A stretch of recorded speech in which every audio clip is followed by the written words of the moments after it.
Harold the hippo was a dapper dresser. He prided himself on his crisp body and perfectly polished shoes. Today, however, Harold was a nervous wreck.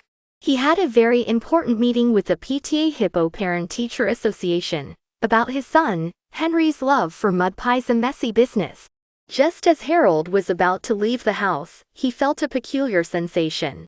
A low rumble began in his belly, followed by a distinct gurgle.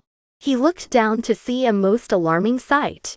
His belly button, usually a neat little indentation, was inflating like a red balloon.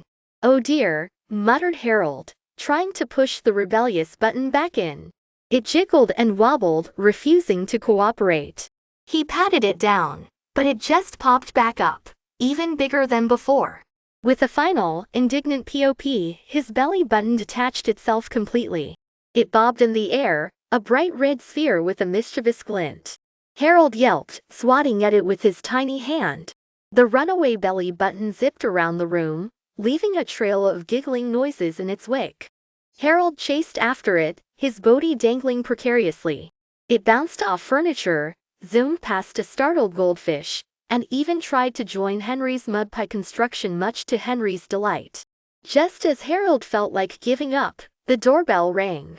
It was the PTA members, looking stern. Harold, flustered and red-faced, tried to explain about the rogue belly button, but they just stared at him in confusion.